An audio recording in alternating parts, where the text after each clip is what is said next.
La 301 hay que abordar, historia viva para contar, cultura que te hará vibrar. La 301 lista ya, San Miguel espera, ven a disfrutar. Fuímonos. Hola, ¿cómo están? Bienvenidos a la 301. Esta es la ruta que lleva al pasado y al presente de lo que nos hace únicos como migueleños. Yo soy Lorena Reyes y hoy, con motivo de la celebración de las fiestas patronales de San Miguel dedicado a la Virgen de la Paz, tenemos un programa especial. No se pierda la historia, la verdadera historia de la Virgen de la Paz. Antes de continuar, pues invitarlos a que se suscriban y a que formen parte de nuestra comunidad. Estamos subiendo contenido todos los domingos. Contribuye a la causa y fomentemos la historia y la cultura para nuestros pueblos. Hace unos días, exactamente 2, celebramos a la Virgen de la Paz en una misa concelebrada en todo lo alto, en todo el derroche de devoción, de intención, la participación de los 3 órganos del Estado que lo convierten en un hecho relevante, hace que nos pongamos a pensar sobre la historia de la Virgen de la Paz y cómo llegó a convertirse en la patrona de los migueleños y la copatrona de El Salvador. Si ustedes fueron migueleños, en más de alguna oportunidad su mamá o sus maestros les contaron una historia fantástica, casi fantástica, de las apariciones de la Virgen de la Paz.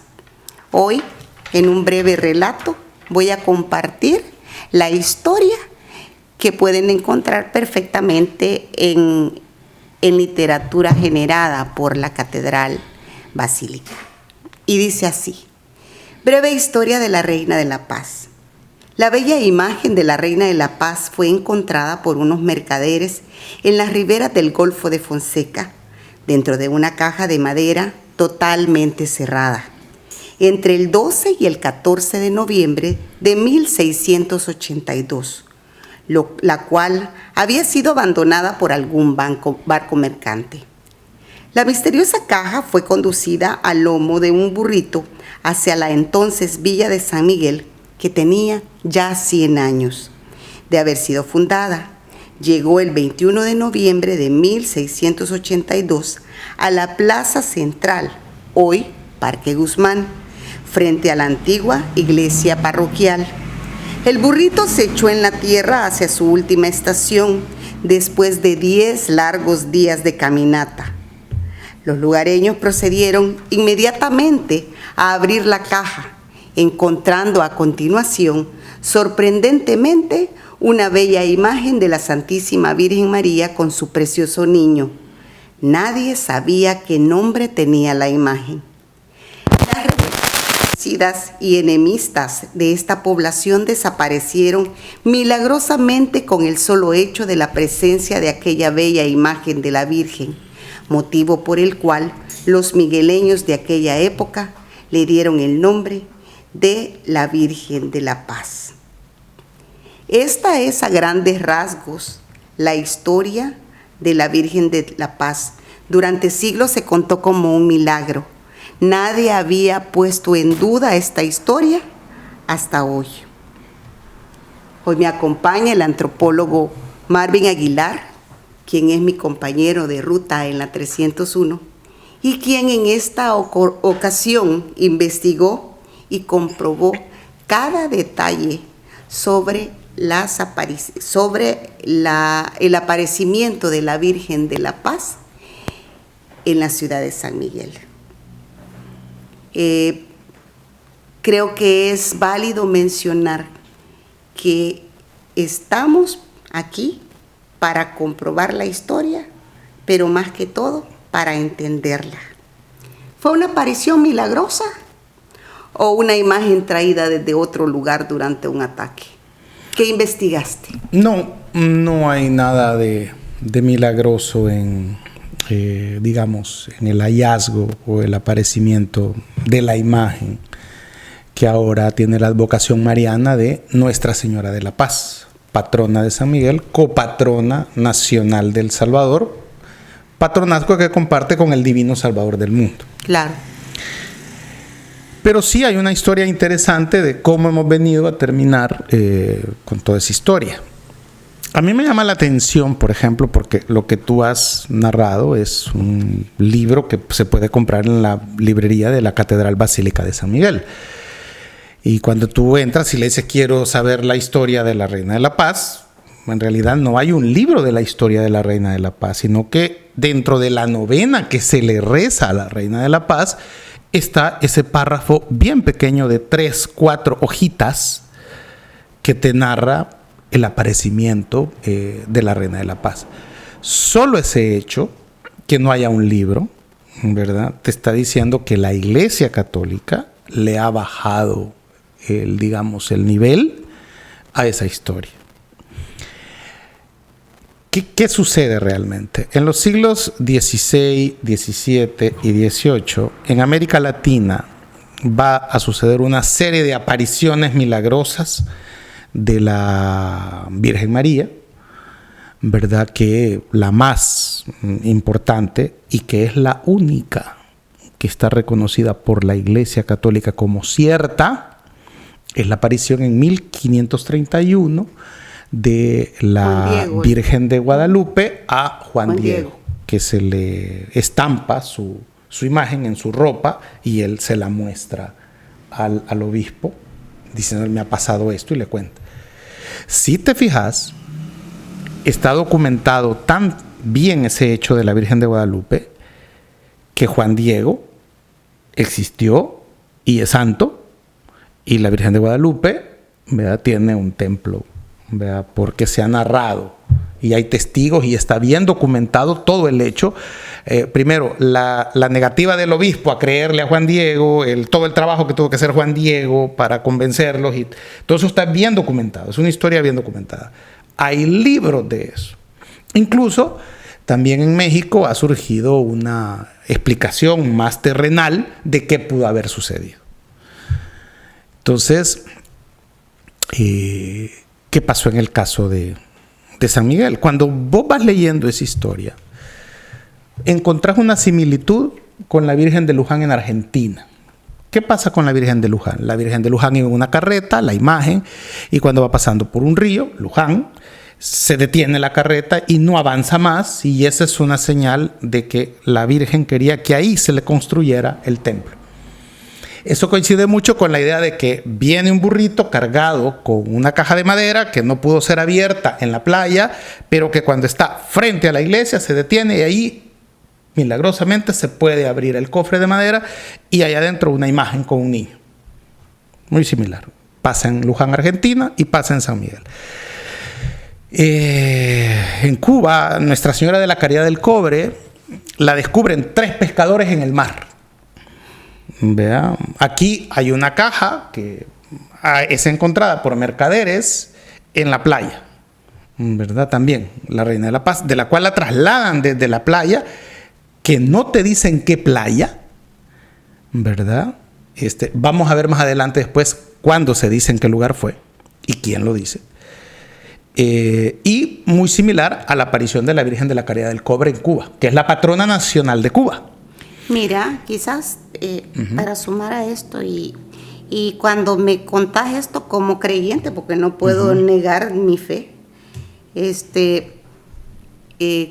empecé a leer el libro de Joaquín, el libro que escribió Joaquín Cárdenas con motivo de los 100 años de fundación de catedral, y él habla de la memoria local, porque no hay una referencia histórica, es correcto, archivos locales, que se valide, sino que queda como un nivel de historia, de una historia que puede o no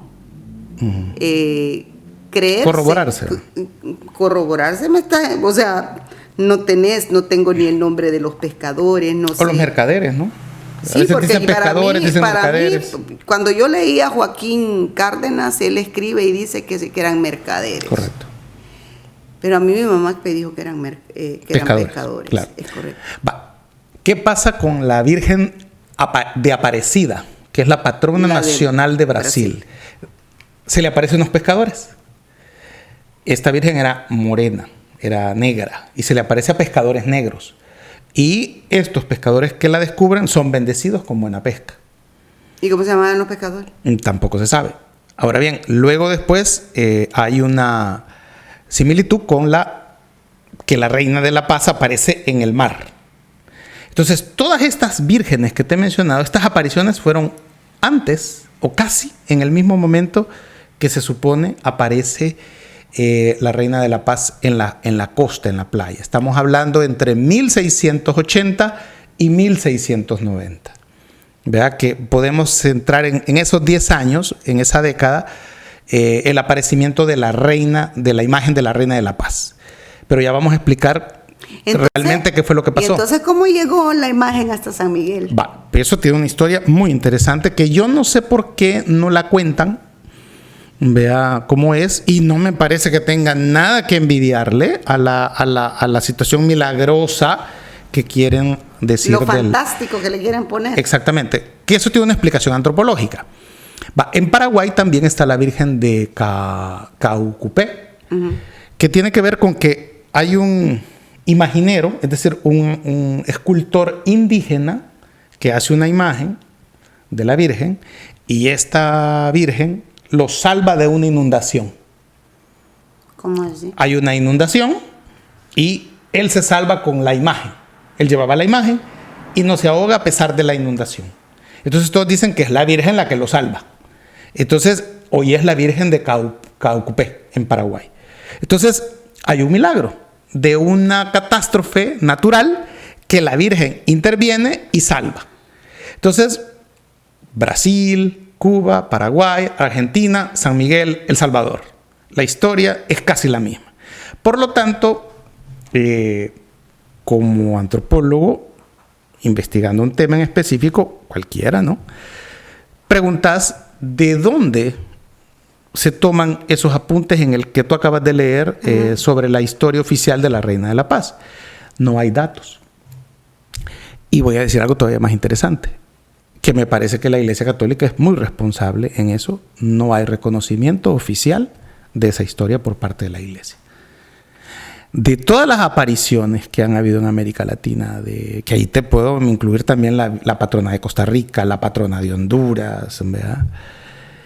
La única historia oficial de un aparecimiento de la Virgen en América Latina es la Virgen de Guadalupe. Ninguna más. La Iglesia Católica no reconoce esa historia que tú acabas de leer de la Reina de la Paz. Y me parece que hace bien, porque la Iglesia Católica sabe que si hubiera habido ese dato de mercaderes, pescadores, que aparece, que se hundió un barco, que apareció en la costa de San Miguel y viajó con esta gente hasta San Miguel y aquí sí la pudo abrir, estaría documentado quiénes eran esas personas, en qué playa específicamente, y si venía en un barco y se hundió este barco, ya sabríamos de dónde salió el barco, hacia dónde iba el barco y de quién pertenecía la imagen. ¿Qué barco era? Exacto, porque todo eso está documentado. Entonces, ¿qué sucedió? ¿Quién se inventa esta historia, no? Que es lo interesante que hemos podido, de la mano de don Pedro Escalante Arce, en su libro, vea que lo quiero mostrar, ¿no?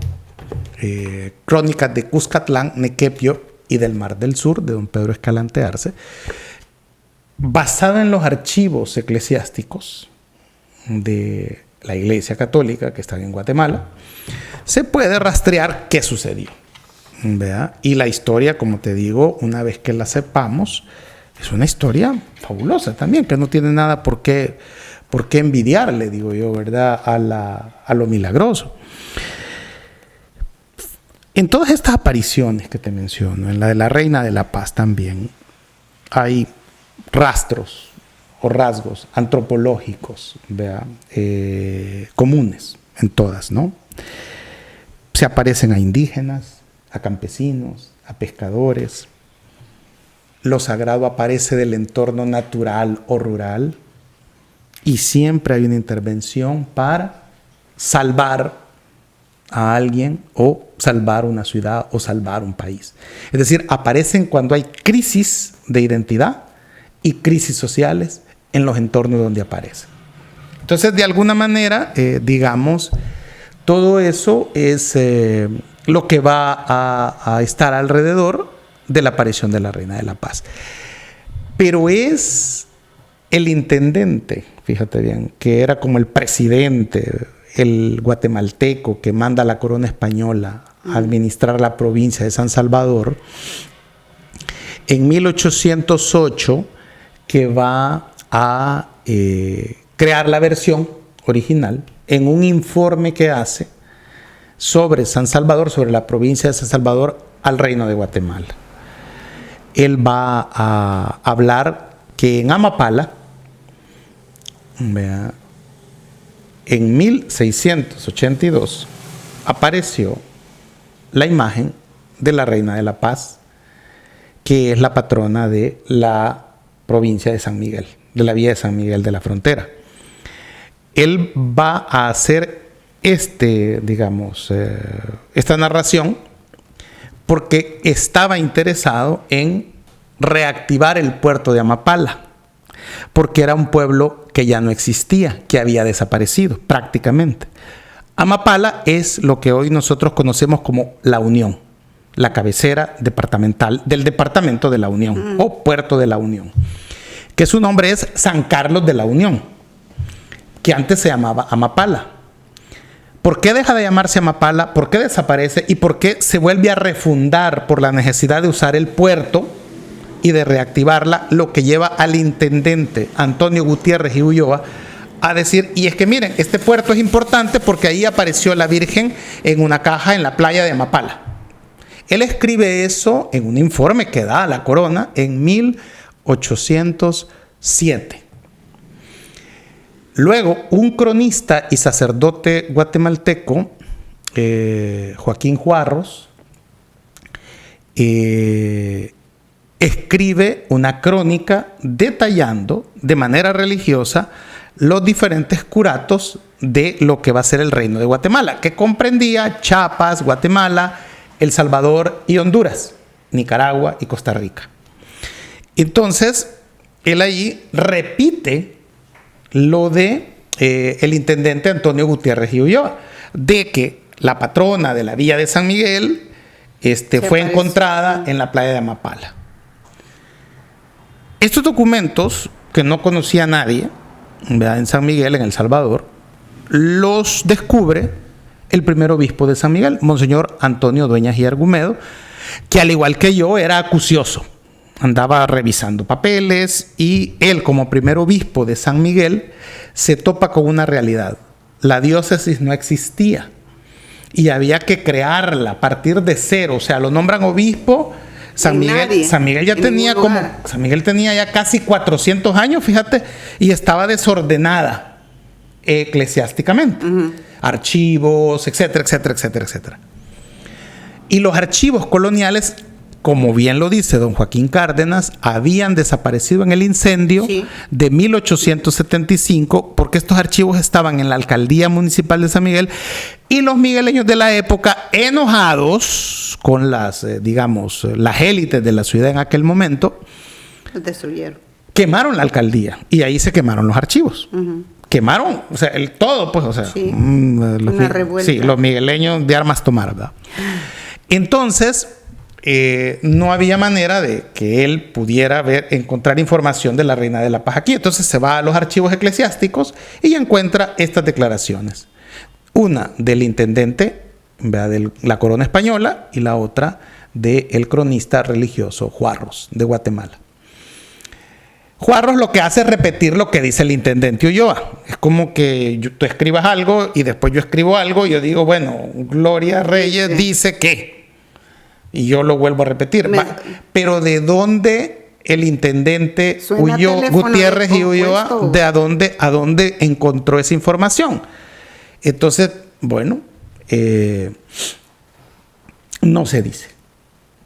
Entonces, el obispo de San Miguel, Antonio Dueñas y Argumedo, retoma esa historia para crear las entradas de la Reina de la Paz, porque Gerardo Barrios puso la primera piedra de la iglesia, pero no la terminó. O sea, solo puso la primera piedra. Entonces la iglesia quedó abandonada, el proyecto, y vuelve a ser rescatado por el obispo Dueñas y Argumedo, que se obsesiona por terminar la catedral, pero entonces necesitaba dinero. Y una manera que tenía él que podía conseguir dinero, una es las entradas de la Reina de la Paz, que ahora se celebran del 21 de septiembre al 21 de noviembre, y que están, digamos, tienen su base en el milagro de la Reina de la Paz que detiene la lava del volcán, en la erupción que hace el volcán entre el 20 y el 21 de septiembre de 1787. Pero espérate que te interrumpa.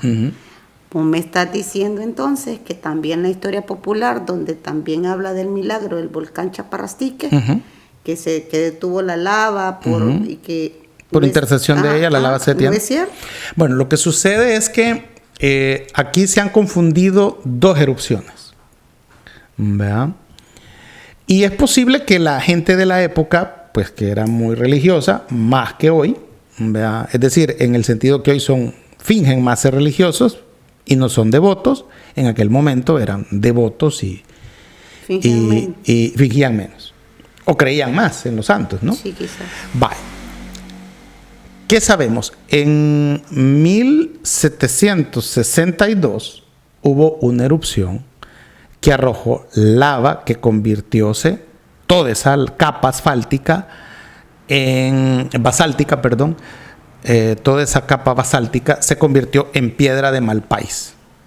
Eso está datado tanto por el SNET y por la Universidad de El Salvador, que son los que llevan los registros de las erupciones del volcán, porque eso los tenemos. El volcán Chaparrastique o volcán de San Miguel está bien documentada sus erupciones porque es un volcán activo. Claro. Y además de activo es escandaloso. O sea, o tira lava mucha o tira fumarolas mucha. Entonces está bien documentado eso. Entonces, y es un riesgo latente. Lo que conocemos como la Curruncha, que es la actual colonia Milagro de la Paz, que está llena de piedras de Malpais, esa erupción pasó en 1862. Hasta ahí llegó la capa basáltica de lava que al secarse se convirtió en esas piedras de Malpais. Primero porque está la datación de esa erupción que se dice fue potente, mira hasta dónde llegó la lava, claro, hasta cerca de la ciudad.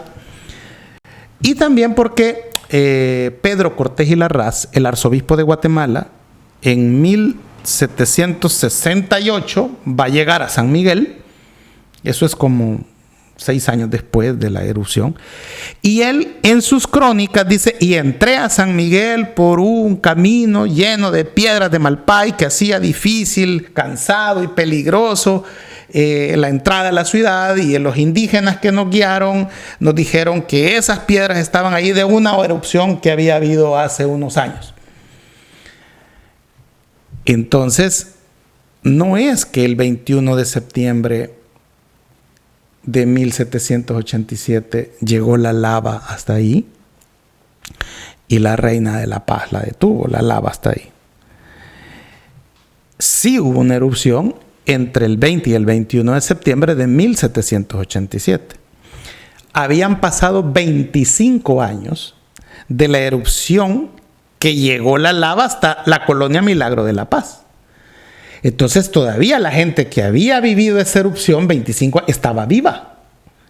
Entonces les dio temor. Y no, para mí no sería sorpresa ni sería raro que hubieran sacado la imagen de la Reina de la Paz a la puerta de la iglesia y hayan organizado una vigilia para pedirle a la Reina de la Paz que la lava en la erupción del 20 al 21 de septiembre de 1787 se detuviera. Ahora, ¿qué pasó ahí? El volcán echó lava, correcto, pero la tiró hacia San Jorge y a San Rafael de Oriente, que es al otro lado. Y la ciudad jamás estuvo en peligro porque el volcán tiene a día de hoy, por decirlo así, una ranura bastante pronunciada, un corte en su flanco, digamos, si la ves desde San Miguel, atrás del volcán, que la lava se desvía y se va para San Jorge y para San Rafael de Oriente. La ciudad peligraría si el volcán hiciera una erupción como la que hizo el volcán de Ilopango, que es que toda la montaña salió volada y llovieron piedras y todo eso, y quedó después una laguna, que es el lago de Ilopango. Ahí era un volcán. Entonces, todo eso, y eso afectó 30 kilómetros a la redonda cuando hizo esa erupción el volcán de Ilopango. Entonces, si el volcán Chaparrastique hiciera eso, sí, la ciudad peligraría totalmente, ¿no? Porque nos bañaría de piedras, un bombardeo de rocas calientes la ciudad. Entonces, y no sabemos la circunferencia, ¿no?, que podría abarcar esa erupción. Pero lo que entonces ha pasado es que se ha fusionado las dos erupciones, la de 1862 con la que pasa después en 1787. Vea, porque en aquel momento la erupción del 21 de septiembre de 1787 no fue tan poderosa como la que había sido antes, 25 años. Pero no me cabe la menor duda que la gente ha de haber sacado la imagen, porque todavía estaban vivos los que sufrieron esa erupción grave, y le han de haber pedido, y la lava, como se va para el otro lado, pues entonces han de haber considerado que fue sus plegarias las que hizo que la Reina de la Paz efectivamente tirara la lava para el otro lado. Milagro o acción de la naturaleza que nunca iba a pasar nada grave, la gente creyó que había sido un milagro. Y estamos hablando de 1787, ¿verdad?, donde pues muy poco se podía hacer para explicar científicamente o geológicamente esas erupciones. Entonces se ha fusionado esas dos erupciones, ¿verdad?, como achacándoselas a una intercesión divina, como la imagen de Paraguay que salva de la inundación al escultor con la que llevaba la imagen de la Virgen, ¿no? Una cosa pues muy similar. Pero es fuerte, y muchos de nuestros amigos también van a estar en una posición sacada de onda. A mí me lo parece, porque comenzás creyendo en algo cuando a vos te cuentan, te dicen, te instruyen, y lo digo yo desde la arista de católica muy practicante o no practicante, pero al final hay una fe que permanece. ¿Es válida? Claro. Ahora, lo que sí me llama... Nuestra intención, o por lo menos la mía, no es... o sea, la fe se mantiene... Atacar la fe de alguien. Al final, sino que es que, como dijo San Pablo... ver para creer. No, ese fue Santo Tomás. Perdón. Es lo que eso es lo que me gusta de ustedes, los creyentes. Que sé más yo que ustedes. Sí, totalmente. San Pablo dijo que había que creer desde el conocimiento, no desde el fanatismo. Sí. Entonces, lo que todavía no te he contado es cómo aparece la imagen. Y vamos a presumir algo. Sí. Fíjate que mi padre era muy amigo de Joaquín Cárdenas, que tú lo has mencionado. Sí.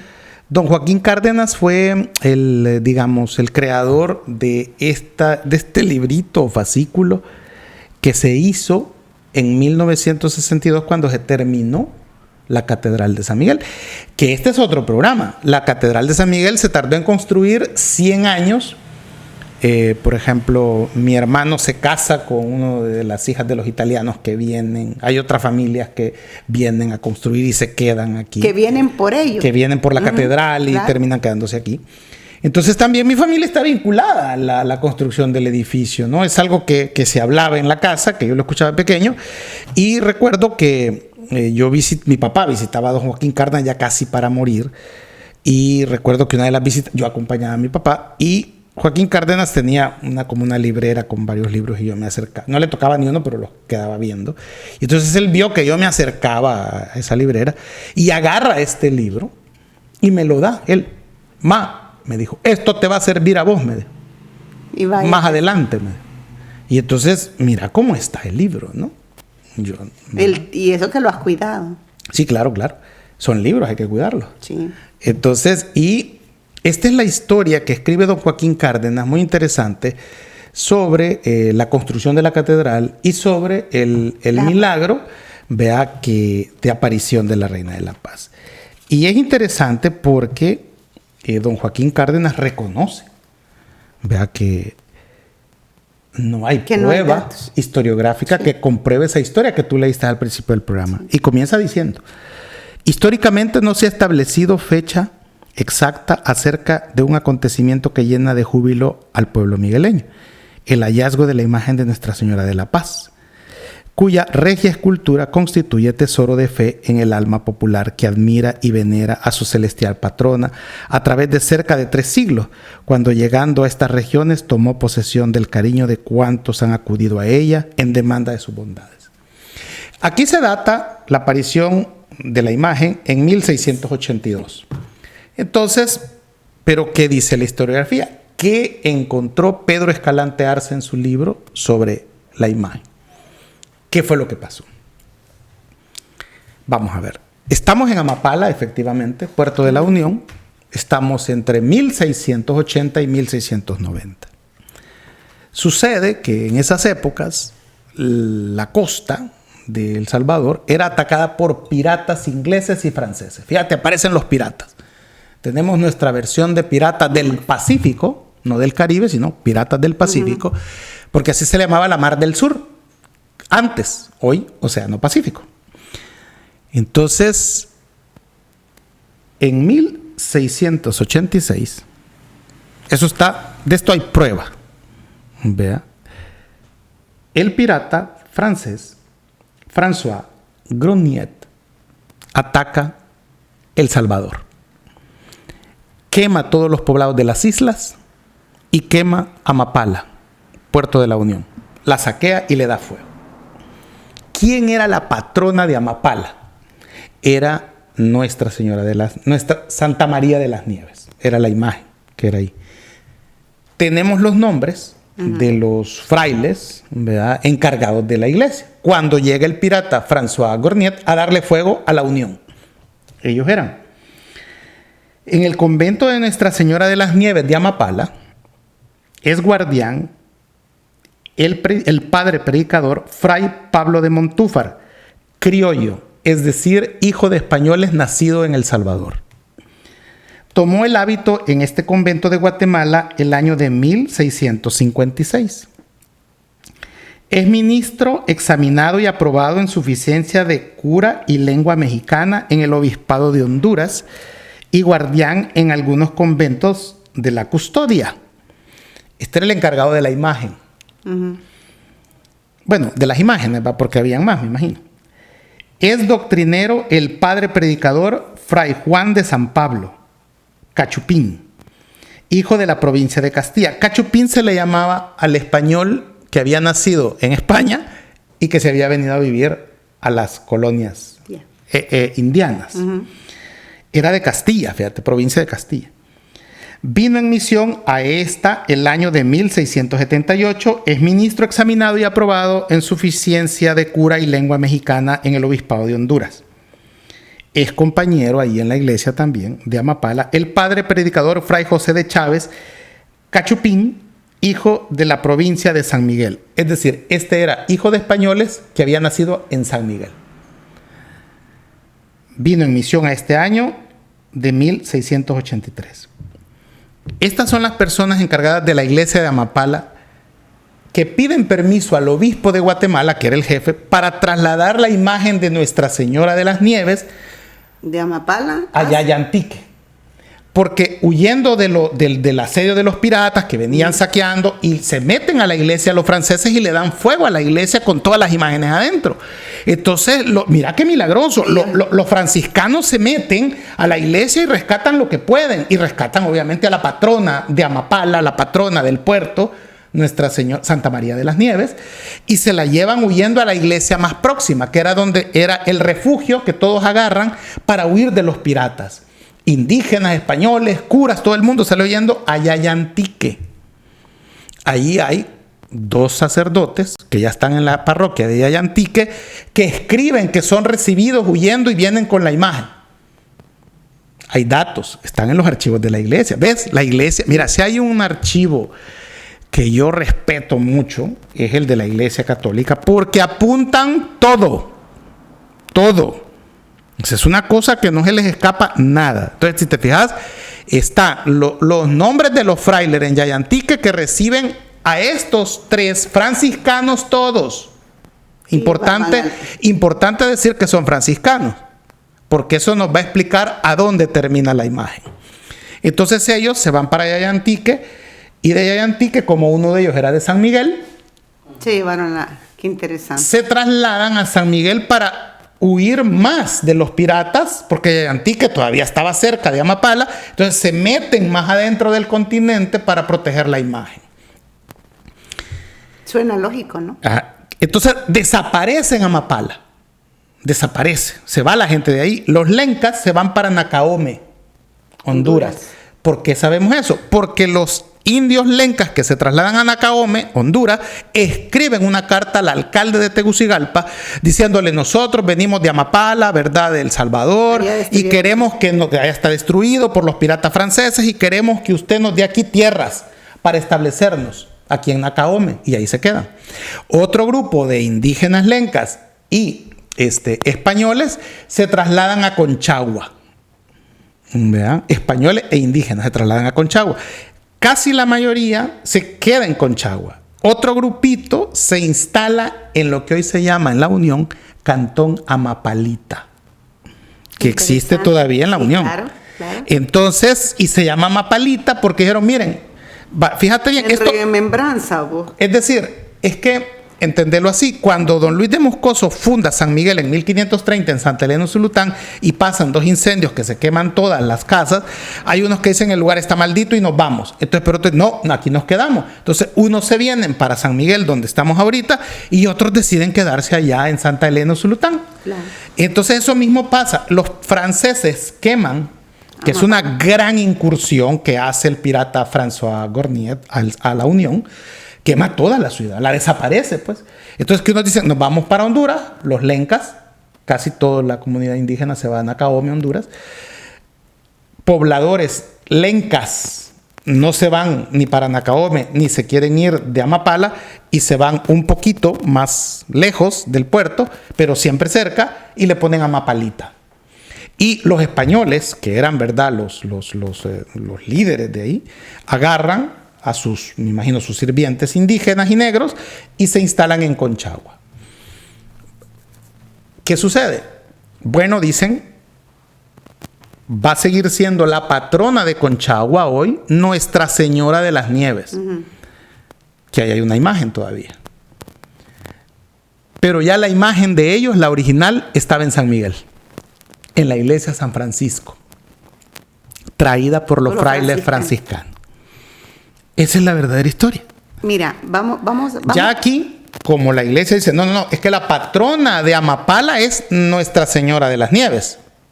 Que hagan otra imagen, de seguro. Y la hicieron y ahí la tienen. Es de la misma época. Y esta imagen que tenemos aquí, pues, bueno, en San Miguel no hay patrona. Y vamos a cristianizar, dijo la Iglesia Católica, la tradición. ¿Cuál era la tradición? La fiesta del añil, que era en noviembre. Como ya lo hemos dicho en otros programas, la zafra de añil era de febrero a noviembre. En noviembre terminaba la zafra añilera y se daban los adelantos, y venía todo el mundo a hacer una feria que se le conocía hasta ese entonces como la Feria de Noviembre. 1690, fíjate bien, 1680, 1690, está documentado todo eso. La imagen comienza a tener la advocación de Reina de la Paz en la vía de San Miguel de la Frontera, y se le hace su celebración en noviembre, aprovechando la feria de noviembre, que era del añil, y empieza a llamarse a partir de entonces la Feria de la Paz, por el nombre de Reina de la Paz. ¿Y por qué Reina de la Paz? En eso sí podemos coincidir todos. Era porque San Miguel vivía en esos momentos, mira qué cosa, un asedio de mareros ¿verdad? Falta de trabajo, crisis social, ¿verdad? Todo se va a complicar. Vagancia, ¿verdad? Todo eso. Y al aparecer la patrona, los franciscanos les dicen, va a ser de la paz, para que pidamos para que esta ciudad tenga paz y tenga orden. Y de ahí el nombre. En eso coinciden tanto los, digamos, fíjate bien, esa es la versión de la iglesia, que se puede corroborar con los archivos de la época, que había una gran ola delincuencial, porque había problemas de trabajo y había mucho vicio. Por ejemplo, la gente apostaba mucho, había mucho alcoholismo. Incluso llegaron a apostar a sus mujeres en el tema del vicio. O sea, eran tan ludópatas y tan vagos y tan alcohólicos, o sea que había salido de control. Había un gran desorden social. Entonces coincide con el análisis antropológico que siempre o la imagen o la vocación va a surgir en medio de una crisis de identidad, por eso la patrona nacional, o en medio de una crisis social, que es lo que la reina de la paz instala en la villa de San Miguel, que es la paz. Entonces, interesante, y con esto cierro para ir a la pausa. Sí. El pirata francés Garnier, que se mete a la Unión, que quema los poblados de las islas, fíjate, por eso la isla de Conchagüita se va a pasar a llamar Conchagüita, porque toda la gente de Mapala se pasó a Conchagua. Entonces, para diferenciar Conchagua, ¿verdad?, de Conchagüita, y se queman casi todas las imágenes que habían en varias iglesias. Estaba la de Santana, ¿verdad?, en la isla de Mianguera, que también desaparece. Y entonces este pirata francés, François Garnier, ataca a mediados de 1886 la Unión y la quema y hace un gran destrozo, y sale después de ese ataque a Ecuador e invade, hace lo mismo en Guayaquil, y allí es herido mortalmente y muere en abril, casi un año después del ataque a la Unión. Muere él en alta mar, porque lo hieren gravemente y no lo pueden atender, se lo llevan a alta mar y muere en su barco. Entonces el pirata francés termina muerto. Entonces yo te puedo decir, la historia de la imagen de la Reina de la Paz es de pirata, de incendio. O sea, ella fue rescatada por 3 frailes franciscanos y se viene para acá. Entonces, que se la pudieron haber traído en una burrita. Claro, pues sí, era el único transporte que había. No es. Entonces, si te fijas, y no es que se detuvo la burrita donde hoy es catedral, porque donde hoy es catedral ahí no había nada, era un montarral.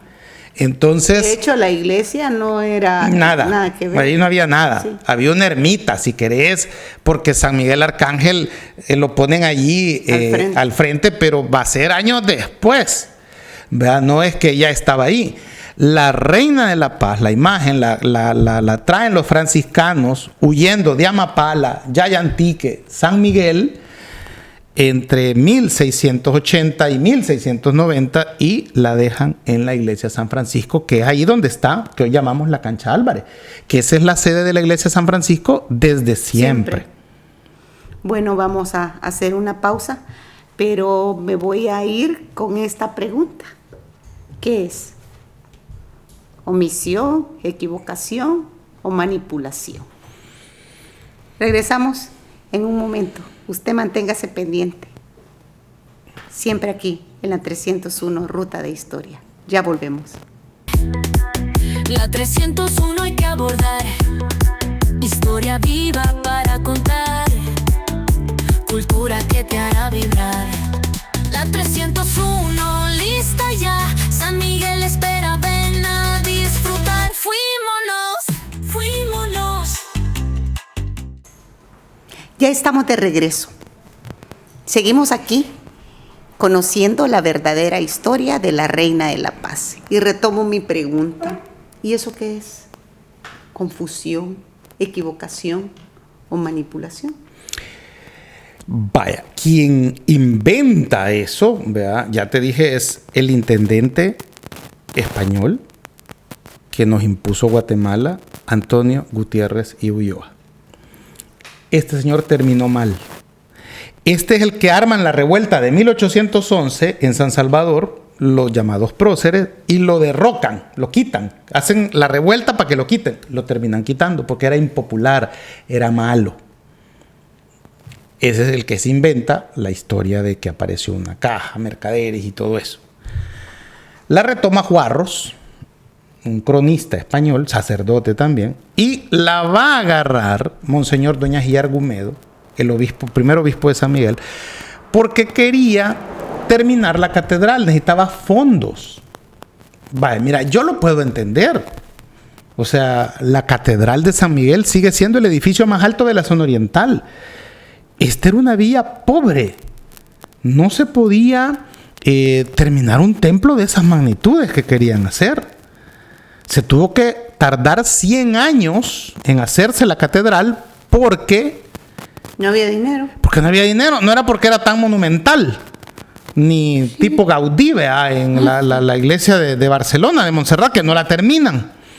Entonces, pues aquí duró 100 años haciéndola, hay toda una historia. Entonces, te imaginas, solo esos 100 años de la construcción es un programa. No vamos a entrar en eso porque podemos hacer un programa solo de la Catedral Basílica de San Miguel. Y el padre, el obispo, decide hacerla. Es más, él muere y la iglesia no está terminada. Entonces él, con esos documentos de que la aparición milagrosa de la Reina de la Paz, más el milagro de detener la lava del volcán Chaparrastique, se va al Vaticano y el Papa le autoriza que pueda hacer la coronación en 1921. Que es todo un evento. Y emite un decreto de patronazgo, o copatronazgo entre la Reina de la Paz y el Divino Salvador del Mundo, lo que permite en el concordato de la Iglesia Católica con el Estado de El Salvador asignarle fondos a la catedral. Ay, mira, está fuerte esto. Entonces, él muere en 1941, 20 años antes de que se terminara. O sea, él no vio la obra. ¿Verdad? Y él empezó ya con ese acuerdo papal a pedir dinero al gobierno, a los ricos, a la empresa privada, y pudo armar las entradas de la... Fíjate, entradas significa dinero, ingreso, que se hicieron a partir... Esta celebración del 21 de septiembre, las entradas de la Reina de la Paz, se vienen haciendo desde 1916 y fue idea de Monseñor Antonio Dueñas y Argumedo. Sí, el primero. El primer obispo. Y desde entonces, o sea que ya es centenario, se ha mantenido. Hoy se ha ampliado, ¿verdad? Ahora, porque... corregime, pero siempre con la misma finalidad o meramente una situación de devoción. Una vez que se termina la catedral en 1962, las entradas continúan, pues, porque la iglesia necesita mantenerse y todo eso. O sea, por decirte algo, pintar la catedral de San Miguel es algo que solo se ha hecho, creo, en los 100 años, con más de 100 años que tiene, creo que solo se ha hecho 4 veces. Porque es carísimo. La primera pintura la donó en 1962 don Ernesto Freo, dueño de Ferretería Freo. Sí, claro. Mira, por decirte algo. Y entonces, pero pintar la catedral siempre es una cuestión de que es carísimo y es carísimo. Entonces, las entradas de la Reina de la Paz sirven, por supuesto, para la manutención, el mantenimiento del edificio, ¿no? De la infraestructura, que es, quieras o no, es monumental. Es arquitectónicamente, la catedral se le define como una construcción ecléptica, que eso en algunos críticos de arte es un chiste, pero bueno, pero es un término que existe. Cuando hagamos el programa sobre la catedral explicaré en más detalle lo que significa el eclecticismo y por qué es un chiste para algunos críticos de arte. Entonces, lo que puedo mencionarte es de que hay algún milagro ahí. Fíjate que te voy a decir el milagro que yo veo de la Reina de la Paz y que yo creo que lo hace. Uh-huh. Hay 3 días en San Miguel que la ciudad a mí me encanta, me gusta. Y como yo he vivido toda mi vida en el centro de la ciudad, he gozado esos 3 días, ¿no? Es el Viernes Santo, Una belleza. Vea, La bendición. porque pasa el Vía Crucis y los huevos chimbos, yo salgo a reventarle a la gente todavía. Y no te llama la atención la del jueves, la bendición de los ramos. Y el Santo Entierro, que es ese mismo día. La bendición de los ramos es el domingo de Ramos, Sí, no el jueves. Sí, perdón. Pasé de ¿Vos noche. cómo pasaste religión Sí. en La Paz? Es que fui rebelde. Y la gente te está viendo. Se está Lo dando siento. cuenta que Sí. He estado- que eras pagana siempre. No he pedido permiso. Va, entonces, el otro día es el Carnaval de San Miguel, vea, que se cierra las calles. Y el otro gran día que a mí me encanta, y aunque no lo creas, voy a ver la salida de la procesión, es el 21 de noviembre, que es la procesión de la Reina de la Paz. ¿Cuál es el milagro ahí? La gente. Esa cantidad de personas alrededor de esa imagen. Yo no podría decir, porque geológicamente hay explicación por qué la lava agarró para San Jorge y San Rafael de Oriente. Qué bien que la gente crea que la Reina de la Paz detuvo la lava. Pero el verdadero milagro que yo veo de la Reina de la Paz, y por lo cual yo voy a esa procesión a ver la salida, ¿no? Es porque toda esa gente reunida alrededor de esa imagen es un gran milagro.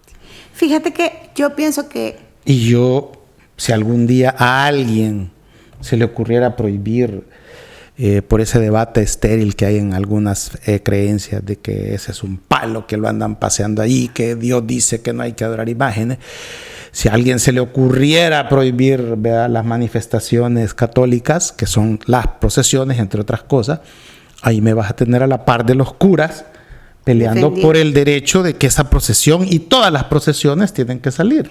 Yo creo que la devoción de la Virgen de la Paz se mantiene intacta tantos años.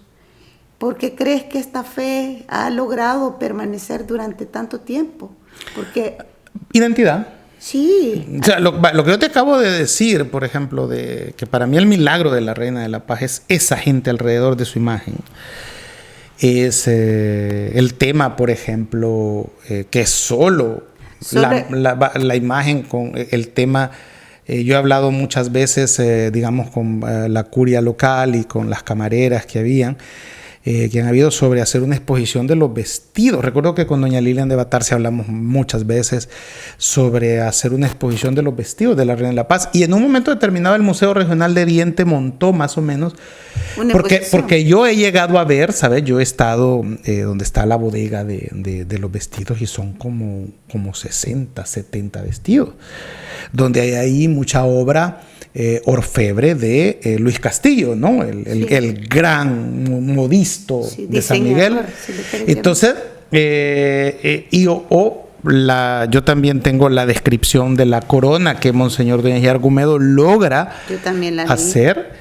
Y esa corona es toda una joya, una obra de arte, ¿no? Hecha por un orfebre migueleño, el maestro Vargas, ya fallecido. Entonces, que era el que le hacía los anillos y toda la joyería a los ricos de San Miguel, ha diseñado con una serie de donaciones y todo eso, oro, plata, zafiros y todo eso, ¿verdad?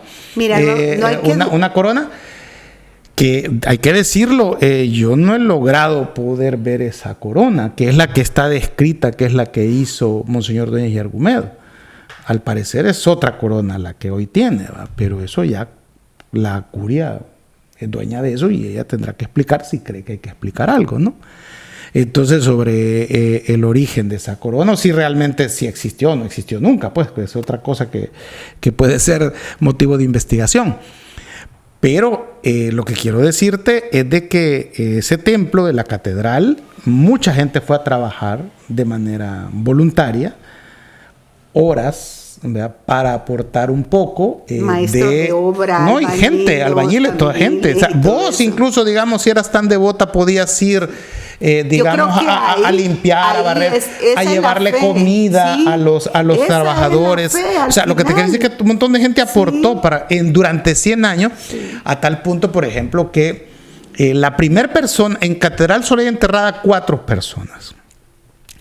El cadáver del obispo, pues, Monseñor Doña Argumedo, que se obsesionó y que de alguna manera le pasó las de Moisés, ¿verdad? Porque no logró ver terminada la catedral, porque él muere 20 años antes de que fuera terminada. Él es el primero que fue enterrado allí en 1941. Y la segunda persona va a ser la camarera, que va a ser Esther Teresita Paz, ¿verdad? Sí, o Tomasita Esther, pero es así, Esther o Tomasita Esther Paz, que era la camarera de la Reina de la Paz. Ella nunca se casó y su parte de herencia, fíjate, la donó para la catedral, porque todavía estaba en construcción, y ella fue la segunda en ser enterrada en la catedral, que es en 1942 que ella muere y es enterrada ahí.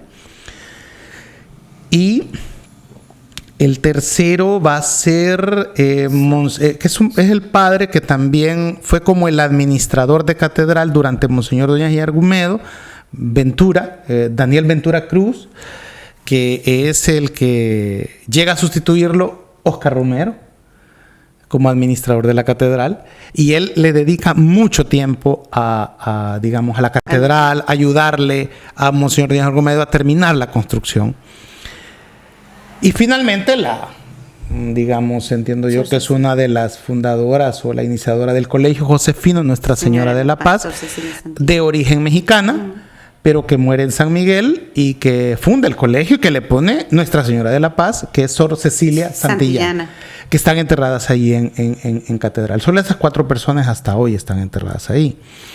Entonces para mí el templo es, yo creo que ese es el milagro. Así, mira, yo me voy a poner romántico. Y yo he crecido en medio de esos edificios, ¿no? Bueno, tenés enfrente, tenés lateral la catedral. Yo creo que al final la fe de la Virgen se va a mantener intacta mientras hayan devotos, mientras exista gente que los 21 de noviembre va con su familia, acompaña en una misa concelebrada, se viste de blanco, hace promesas, paga peticiones.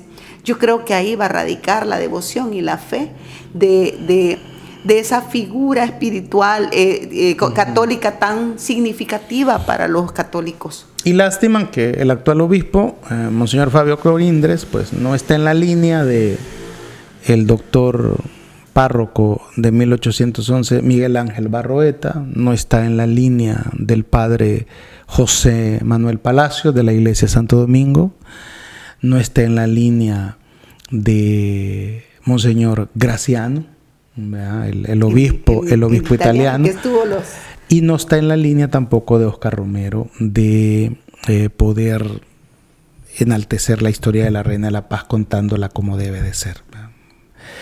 Porque yo creo que lo que dice Pablo es cierto, hay que creer desde la razón y no desde el fanatismo. La historia que he contado de la Reina de la Paz la hemos podido concluir gracias a la investigación que ha compartido conmigo don Pedro Escalante Arce, y recomiendo su libro que se llama Crónicas de Cuscatlán, Nequepio, que Nequepio es como se llamaba la zona oriental del Salvador, porque aquí no era Cuscatlán, no. Aquí era Nequepio.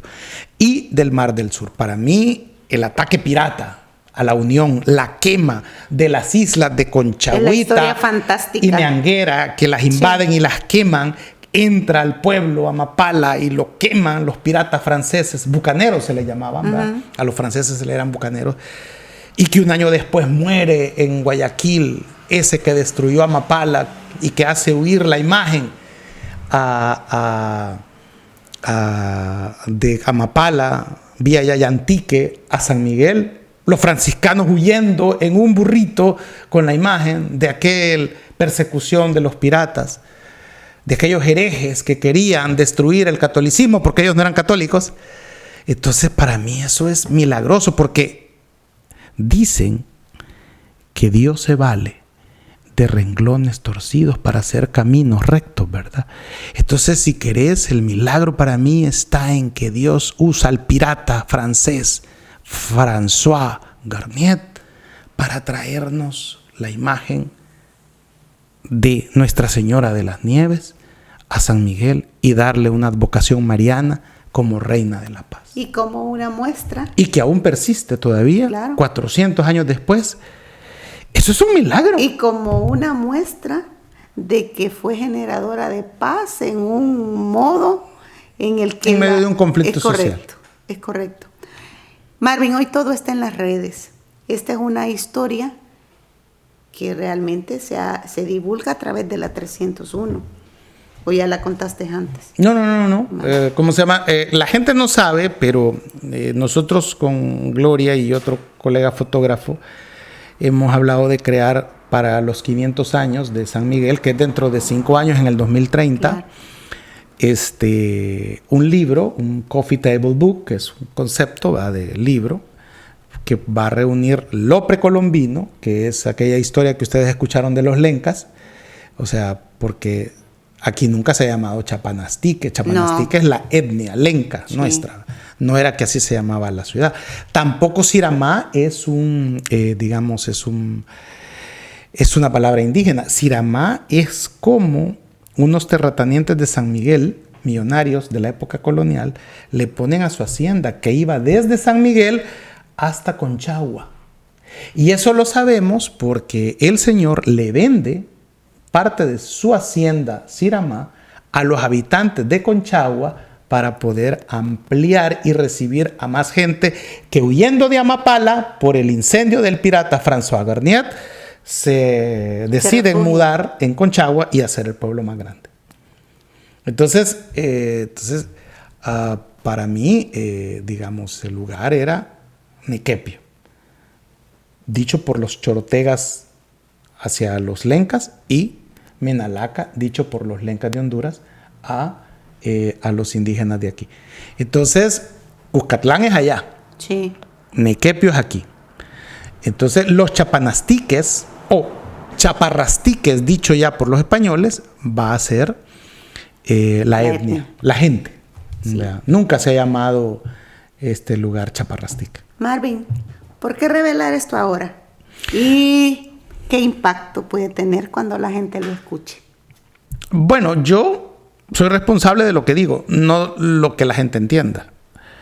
Obviamente, como ya lo hemos hablado y como fue publicado, ¿verdad?, en días pasados, mi artículo en mi columna de la prensa gráfica, El Otro Gerardo Barrios, y para quienes quieran puedan revisar el programa que está aquí en el sitio, en el canal de YouTube.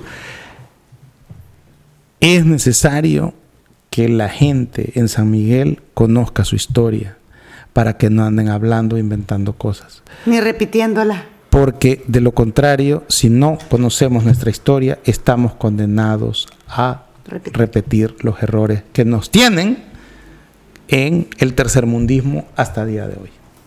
Yo creo que ya, quizás para terminar esto, no es una crítica a la fe, es una mirada a la historia. Si trajeron a la Virgen para protegerla, yo creo que ahí está el acto de fe. Al final, 3 siglos después, la Virgen de la Paz sigue siendo la patrona de los migueleños, la copatrona de El Salvador. Y todos los años... 4 siglos. Ya. 4 ya. Uh-huh. Y todos los años, en 21 de noviembre, todos aquellos que en mayor o menor cuantía manifestamos nuestra fe católica, estamos pidiéndole a la advocación dirección, protección y fe. Así que, como dijiste, sos responsable de lo que dices, no de lo que la gente piense. Y o entienda, ¿no? Piense o entiende, uh-huh. Es correcto. Nos vamos a quedar hasta aquí. El compromiso que tenemos como 301 es contar la historia como es. Hoy aprendimos algo. Aprendimos de que la Virgen de la Paz es una advocación que se obtuvo a través de un conflicto generado por un pirata francés, pero que se mantiene viva y fortalecida nuestra fe junto a ella. Nos vamos a quedar hasta aquí. Agradecemos siempre el que permanezcan pendientes de la 301. Suscríbanse, activen la campanita y recuerden que todos los domingos estamos trayendo contenido interesante para usted. Que estén bien. Hasta la próxima. La 301 hay que abordar. Historia viva para contar. que te hará vibrar.